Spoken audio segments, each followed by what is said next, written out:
gone are the days when you send someone a proposal of 20 pages and expect them to read. Yeah. You really have to be present.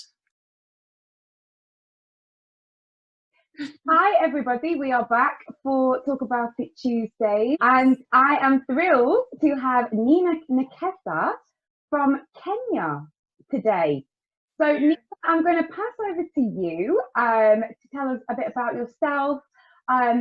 Firstly, sort of what your journey was into security, and then we'll go from there wherever this conversation goes off from probably a million and one tangents. So over to you. All right, thank you so much for that. It's really nice to be here. And yes, I'm in Nairobi, Kenya, working from home. And it's not been that easy because it's actually my first time ever having to work from home. Really? And I just currently started a new role with a new company. The name is Lady Askari, which means, female security officer. I've been in security for the past 13 years now. Actually, I never thought I was going to end up in security, rather, because no one actually sits down and says when they're young in high school and like, I want to be in security. It's usually either want to be in the military or the FBI or something like that. Yeah. Like the profession, it's more like, okay, that's a boys' club. It's an industry that is meant for men. But then, so I actually did my first diploma in IT. My dad always thought I should be a nurse, but I just can't stand the sight of blood. Funny. So that's a funny story somewhere. I don't know how it is elsewhere, but in Kenya, the employment sector is not like you really finish a diploma in this and you're going to end up in the same job. There's really scarcity. Oh, it's like that here as well. Trust me. We do a university degree and then we end up claiming job seekers allowance because we haven't got a clue what kind of job that we should be going into. We apply for roles and they say, sorry, you haven't got the right experience, even though you've just spent about, £30,000 getting a degree. So you're like, okay, I'm going to take whatever comes. And I was in sales for a while, call center sales. And then, so land in Chief West because I was in between jobs by the time I got that offer. So I went in as a control room operator and I just started liking security. And from there, for 8 years, I left as a strategic account manager, meaning handling large accounts for Chief West Kenya globally. And then in 2015, sadly, I was retrenched. And so I decided to stay home and I was actually pregnant with my daughter. Actually pregnant. So I decided to stay home and have my child. And then 2016, I joined a company called Salama Fikira, corporate risk management company, quite large in the industry as well. It was my first experience in risk management as security. I actually didn't know that there was something like that kind of security in Kenya. But it really broadened my aspect in knowing what security is. And I really enjoyed my journey there for 3 years, up until last year, when I moved on to now Lady Askari, which is where I am right now. So the journey has been interesting. The name Askari is a very colonial term that was used in security all the times, like way before independence and the colonization of Kenya. Really? So yes, it is. It used to refer to that person, that African Kenyan. Okay, of course, African is Kenyan. That person that actually held the role of protecting something, and both for male and female. Right. So that's why we're going back there to create a company now with a different concept of female. And what is your goal for the business?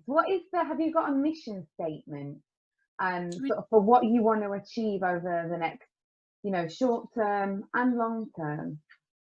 I'll start by sharing our tagline for security. It's redefining security, one lady at a time.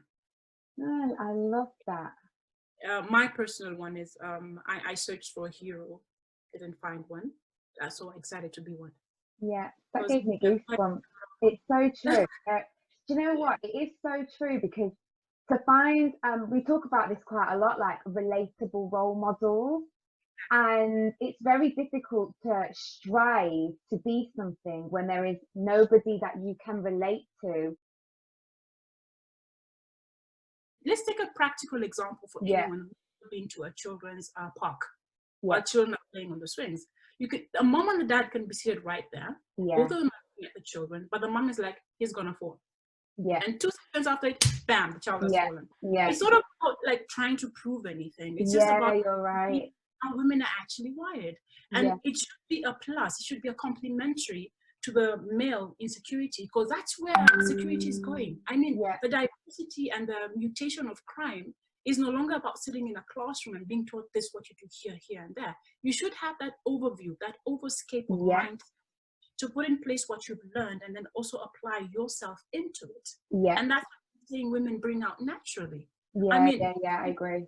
It's like a very good example right now with everyone working remotely and from home, that like I just told you that my daughter might just jump into the door, and she's actually banging. I don't know if you can hear her. No. It's just that aspect of like, it's foresight. It's naturally who we are. Like history has it, like here in Kenya, history has it, and I'm sure everywhere around the world, that women are naturally nurturers.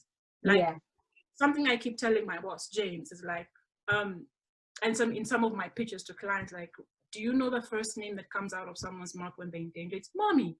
And some grown-up men still do that right now. So it's not like it's something bad. It's just that we are naturally protectors. So security is an instinct in us already inborn.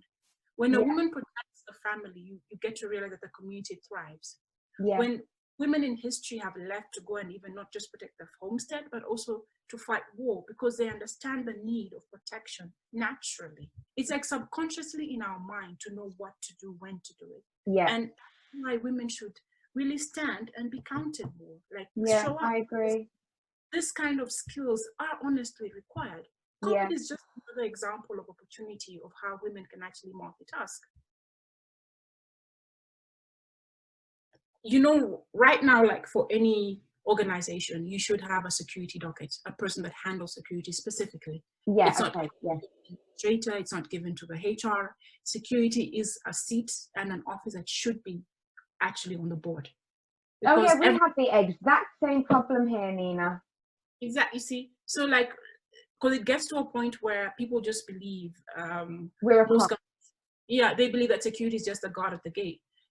For example, in business continuity, you have money getting lost in finance, and yet you're paying the guard company at the gate. Does not make sense. We have the exact same problem. Before I started these shows, I mean, I never would have thought I would have any value to, there'd be no point in me having a conversation with anybody overseas, because I thought, I don't know anything about their country, I don't know anything about the way the security works. And it just has, you know, my second conversation I had was an amazing guy in Mexico, and now you in Kenya. And it's made me realize that the industry is the same, security is the same, risk management, the ideas, the concepts are the same. All we are doing, even the clients are often the same, because they're global clients, they're international clients that have sites here, there, everywhere. All we're doing is applying the same principles to similar clients and sites, but perhaps with a different overarching, like, legal like regulatory framework. It's opening my eyes, honestly. These conversations are transforming me. You know, it should, and I think after a few years of experience in it, I also realized that the client might not be the same person, but trust me, the end result of what they're looking for as a solution is the same thing. Business continuity plans, like most organizations don't know that they actually need someone in security to handle, to assist. They tend to, the board might tend, or investors might tend to want to shy away from that role because it's not revenue generating, but it's a very important role. Of course, because even though it doesn't generate revenue, even though we're not fee earners, without us, the business cannot generate revenue. Exactly. It's literally leaking, it's bleeding, you understand? Because the security person will actually look at a proper security business continuity plan should look at the policies, procedures. Yes, they're there, hand on the walls in a very nice place somewhere. Do the staff understand them? It's beyond the normal fire drill or whatever. No. It's not just about the extinguisher, and every single year people being taught about the same extinguisher. Those are the ages that were passed. Like, it's so beyond that. Like that business continuity plan, what does it say about money being lost in finance? What happens? How do you go about it? And that's where audits come in and every single thing, where the security person should be the head of that particular committee. And again, here's a shocking revelation. Are you aware that most manufacturing or every other company, they actually have a loss margin in their P&L? Like let's say they make in their P&L records, they have a percentage for allowed loss. Okay. Meaning that if there is a crude or a cartel going on in that manufacturing company, all they need to do to thrive is operate in that 2%. And if you take a company, it will go under the radar. Exactly. I mean, you're allowing them to survive, so why won't they? As long as they don't steal more than 2%. And how much really is 2% in a company that has a turnover of maybe billions? It's a lot. So you're just harboring people to sit with you, and they're still your employees. But you see, where security comes in, that's where risk management companies like Lady Askari and any other come in and tell you, fine, why are you allowing risk? There's a business. It's not a giveaway scheme. That's why you should really have properly laid down procedures that are practical to every head of department and to every representative of the department, so that loss is not allowed. Why are you allowed? I usually tell most of my clients is that I ask them, have you ever done a risk assessment? Or when I'm conducting a training, have you done a risk? They're like, no, because it sounds so big a word, risk assessment. But then I'm like, did you set your alarm to wake up for this training? They're like, yeah, I did. Of course, I had to be on time because I checked the children. I'm like, when you cross the road, whether you were walking or driving, did you check both ways? They're like, of course. How do you not do it? I'm like, it's the same thing. Like, why run a business when you don't understand what's coming from this way and going that way? Like, what happens if today there's COVID? What are you going to do? It's just the same concept. It's not meant to be scary. It's meant to help you, like, see more broadly, think outside the box, holistically, for the overall benefit of one, your first asset, your employees, and then after the investors and everyone else. So it's just that comes, because I realize I do it like every other person in the morning. If you're a mom or whichever role you play in the family setting, you're a sister, you're a daughter, there's no way you just wake up and just do what you need to do. Everyone, male or female, you actually have that structure in your mind. So translate that into what you're doing as a business at the end of the day. And it's nothing to really like make anyone feel scared or whatever. It's just being prepared. Because there's no way you can succeed in any form of life if you're not really prepared and don't choose to see everything holistically. I usually look at a client like myself. Like, first and foremost, I can never buy something that I don't believe in. So I'll actually pick that product into small bits and really get to understand what works, what doesn't work. And on the part that doesn't work, how do I make it work? Because I have a target to meet. But still, the product, it's never about overselling a product or a service to a client, because then that's just wrong. You should sell what you actually believe in. It will only backfire.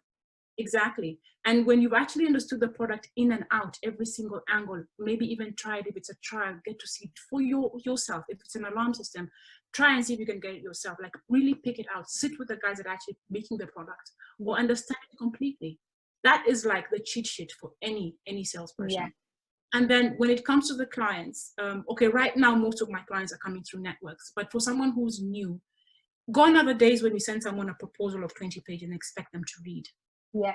You really have to be present. Technology is not really helping that much on this aspect, because people tend to want to just WhatsApp. Over the years, I've not been that very good a salesperson as well. Like, I've had to ask the company to terminate particular contracts, and I've stood by them. Like, this is what terminate this contract. It's not profit making. The client is just not trustworthy, and asking for things that aren't realistic and things that the company ethics do not allow. I will not break my company ethics because of a client and because I need to meet my target. No, there's a bigger person in me that knows who I am, and I'm working on becoming the best part of me, not the worst. And it's really important when you know, in business, to be able to recognize when money coming in is actually not even worth it for whatever reason, whether it's the margins, whether it's the relationship, whether it's the headache, you know, whether it's the expectations that are way beyond what, you know, the services you've agreed to provide. And I think a lot of businesses probably do struggle to be able to say, you know what, I'm sorry, this relationship isn't working, because they just see the money that's coming through. Whereas actually, they're probably destroying more their reputation by maintaining a contract that isn't working. The beauty about every single woman, whether you're in security or not, is that there's a diverseness, a difference, a beauty that you bring to the table that everyone else needs to see and learn from. So it starts with you believing in yourself. Yeah. My biggest motivator is my positive mental attitude, because I know unless I have it in me, then I'm going to be swayed left and center. Yeah. And I should never compare myself to my elder siblings or anyone else, because they're really doing well in individual careers. I compare myself to the Ninah of last year. And where does she change? So true. And I was listening to a podcast yesterday, and they said that the biggest reason why we are all so depressed in this globe at the moment is because now social media has meant we consistently compare ourselves to others. You put it perfectly. You compare. The only thing you compare to is you last year. God, and that's what you should do. That is who and what you should compare yourself to, so that you constantly, I suppose, move forward. So that you have that time where you reflect and look back on, right, where have I come? You know, what, and celebrate yourself. Women really need to stand, because there is something that really needs to be seen in security. And we can only do it when we do stand up to be counted. Like, lift your hand up. Yeah. Let the dream of being what you want to be actually scare you, because if it doesn't, then you should just go back to sleep, to be very honest. If it does scare you, then keep going for it, because that's what it should be. Yeah. And you're paving the way for so many. I mean, if you've been given that opportunity to just do something right, do it knowing that there's so many that look at you, or that will look at you and see you as an example for the future. So persistence and consistency. They are my two words that I genuinely, if I look back, I didn't know this at the time, but if I look back and think, how did I get to where I am now, which is nowhere near where I want to be, but you know, I do take time now to be grateful and to, you know, applaud myself basically up to where I've come. And the two factors are persistence and consistency. Even in times when I didn't have a clue why I was going down this route, why I was doing this, why I was doing this course, you know, but it all just comes together, I think, in the end. And Ninah, I mean, this has been fantastic, and I hope after this let's keep in touch, please. We should. We really should. And I'm waiting for COVID to be over, because you need to come to Kenya and see lions. Definitely.